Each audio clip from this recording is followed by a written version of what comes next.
அனைவருக்கும் வணக்கம். Jeganathan KTV school YouTube channel. நம்ம சேனலில் உயர்கல்வி அட்மிஷன் மற்றும் வேலைவாய்ப்பு தகவல்லாம் பார்த்துட்ருக்குறோம். அந்த வரிசையில் இந்த வீடியோவில் மிக ஒரு முக்கியமான தகவல் என்னென்னா, டிஎன்ஏயூவில் ஸ்பாட் அட்மிஷன் ஷெடியூல் பண்ணியிருக்காங்க 17ஆம் தேதி. அதுக்கு கைட்லைன், அதாவது வழிகாட்டி முறைகள்லாம் ரிலீஸ் பண்ணியிருக்காங்க. இன்றைக்கி என்னென்ன இருக்குது, என்ன ரூல்ஸ் அண்ட் ரெகுலேஷன், எப்படி கலந்துக்கிறது, ஃபீஸ் என்ன அப்படிங்கிற மொத்த விஷயங்கள் அந்த வீடியோவில் பார்ப்போம். இதுவரை நம்ம சேனலை சப்ஸ்கிரைப் பண்ணலாம் பண்ணிவிட்டு இந்த மாதிரி தகவலெல்லாம் ஷேர் லைக் பண்ணுங்கள். மறக்காமல் அந்த ஆல் நோட்டிஃபிகேஷன் பெல் பட்டனே ஆன் பண்ணி வச்சுருந்தீங்கன்னா அந்த அப்டேட்டில் தெரிஞ்சுக்கலாம்.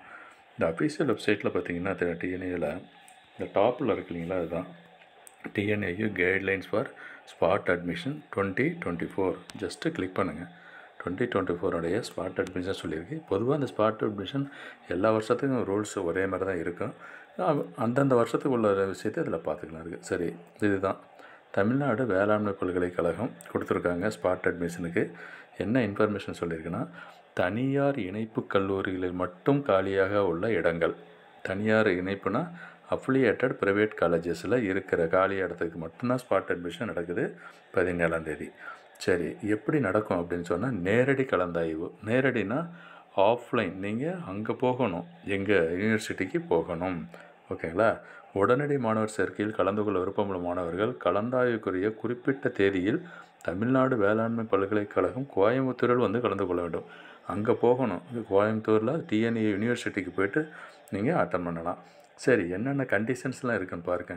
சேர்க்கறதுக்கு உடனடி மாணவர் சேர்க்கை தமிழ்நாடு வேளாண்மை பல்கலைக்கழகத்தின் தனியார் இணைப்பு கல்லூரியில் மட்டுமே பொருந்தும். அதாவது ப்ரைவேட் காலேஜஸ் மட்டும்தான் இருக்குது, கவர்மெண்ட் காலேஜஸில் கிடையாது, ஸ்பாட் அட்மிஷன் கிடையாது. உடனடி மாணவர் சேர்க்கையில் இடம் கிடைக்க பெற்ற மாணவர்கள் மீது மட்டுமே கலந்தாய்வு கட்டணம் பெறப்படும். இந்த கவுன்சிலிங் ஃபீஸ்ன்னு சொல்லி வாங்குறாங்க இல்லையா, அது இந்த இடம் கிடைச்சா மட்டும்தான். ஸ்பாட் அட்மிஷன் உங்களுக்கு இடம் கிடச்சதுன்னா நீங்கள் அந்த ஃபீஸை பே பண்ணணும். மேலும் நகர்வு முறை கிடையாது, இதில் ஸ்லைடிங் சிஸ்டம் கிடையாது. அதில் எவ்வளோ காலேஜஸ் வேக்கன்சி பற்றி ஏற்கனவே சொல்லியிருக்காங்க, ஒவ்வொரு காலேஜ்லையும் எவ்வளோ இருக்குன்னு சொல்லி. சரி, இந்த காலேஜ் இல்லைன்னா இதுக்கு முந்தின காலேஜ் கிடைக்கும் அப்படின்ற அந்த ஸ்லைடிங் ஆப்ஷனே கிடையாதுங்க. சரி, யாரெல்லாம் கலந்து கொள்ளலாம் அப்படின்னு கேட்டிங்கன்னா, பொது கலந்தாய்வில் இடம் கிடைக்கப்பெற்று கலந்தாய்வினை தவற விட்டவர்கள், மிஸ் பண்ணிட்டவங்க, இடம் கிடைத்து சான்றிதழ் சரிபார்ப்பில் கலந்து கொள்ளாதவர்கள், சர்டிஃபிகேட் வெரிஃபிகேஷன்லாம் போகாதவங்க, பொது கலந்தாய்வில் ஏற்கனவே பங்கேற்கிற, இது வரைக்கும் கவுன்சிலிங்லேயே கலந்துக்காதவங்களாம் பண்ணலாம். ஒரே விஷயம், இவங்களாம் அப்ளை பண்ணியிருந்துக்கணும். ஏற்கனவே டிஎன்ஏவில் அப்ளை பண்ணி ரேங்க் லிஸ்ட்டில் இருந்தவங்களாம் இப்போ இது வரைக்கும் கவுன்சிலிங் அட்டன் பண்ணனால போகலாம் அப்படின்னு சொல்லியிருக்காங்க. ஓகேங்களா? அடுத்ததாக, உடனடி மாணவர் சேர்க்கையில் யாரெல்லாம் கலந்து கொள்ளக்கூடாது.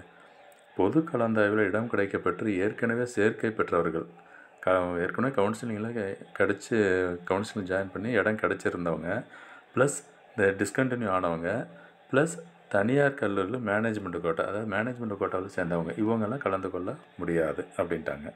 சரி, என்ன ஃபீஸு? உடனடி சேர்க்கைக்கு பார்த்திங்கன்னா, ஸ்பாட் அட்மிஷனுக்கு எஸ்சி மாணவர்களுக்கு 1500, இதர பிரிவினருக்கு 3000. இதர பிரிவினர் பிசி, எம்பிசி, ஓசி இவங்களுக்குலாம் 3000 ரூபா.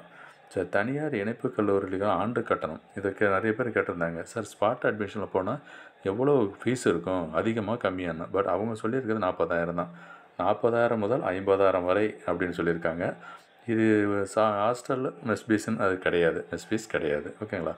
மற்ற கட்டண ஃபீஸெல்லாம் நீங்கள் அந்தந்த காலேஜுக்கிட்ட கான்டாக்ட் பண்ணி தெரிஞ்சுக்கலாம்.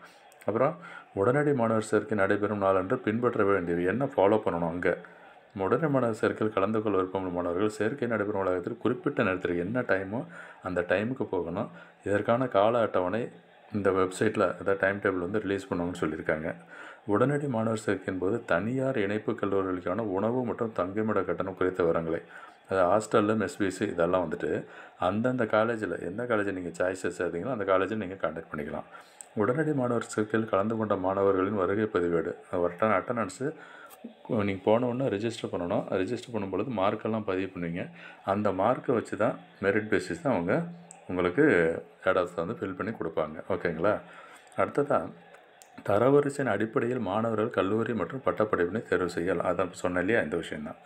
அடுத்து, இந்த சேர்க்கையில் உடனடி சேர்க்கையில் சேர்ந்துட்டாங்கன்னா இடம் கிடைக்கப்பட்ட மாணவர்கள் அந்த ஃபீஸு, டியூஷன் ஃபீஸை இம்மிடியேட்டாக கட்டணும் அப்படின்னு சொல்லியிருக்காங்க. அங்கேயே நீங்கள் இந்த சீட்டு கிடச்ச உடனே யூனிவர்சிட்டிலேயே கட்டலாம் இருக்குது. உடனடி மாணவர் சேர்க்கும்போது சாதி மற்றும் மதிப்பெண் அடிப்படையில் எந்த ஒரு கல்லூரியிலும் அனைத்து இடங்களும் நிரப்பப்பட்டவுடன் தேவை ஏற்படும் காத்திருப்பு பட்டியல் உருவாக்கப்படும். சப்போஸ் இந்த ஸ்பாட் அட்மிஷன் எல்லாம் போயிட்டு இன்னும் வேக்கன்சி வந்துச்சுன்னு சொன்னால் வெயிட்டிங் லிஸ்ட் ஒன்று போடுவாங்களாம். அதுக்கப்புறம் இன்னொரு ஸ்பாட் அட்மிஷன் 2 அப்படின்னு வரதுக்கு வாய்ப்பு இருக்குது அப்படின்னு சொல்லியிருக்காங்க. கலந்து கொள்ள மாணவர்களுக்கு இடம் கிடைக்கும் என்ற உத்தரவாதம் சரி, இந்த ஸ்பாட் அட்மிஷன் போனால் எல்லாத்துக்குமே சீட்டு கிடைக்கும் அப்படின்றது கேரண்டி கிடையாதுன்னு சொல்லியிருக்காங்க. மற்ற விஷயம்லாம் படித்து பார்த்திங்கன்னா தெரியும். ஹெல்ப் டெஸ்க்கு இந்த விஷயம்லாம் இருக்குது. இது ஒரு முக்கியமான தகவல். இந்த ஒவ்வொரு வருஷமும் இந்த ஸ்பாட் அட்மிஷன் நடக்குது. அப்போ இந்த விஷயம்லாம் தெரிஞ்சுக்கணும் நீங்கள். தேங்க்யூ. சேனலை சப்ஸ்கிரைப் பண்ணிவிட்டு ஆல் நோட்டிஃபிகேஷன் ஆன் பண்ணி வைங்க.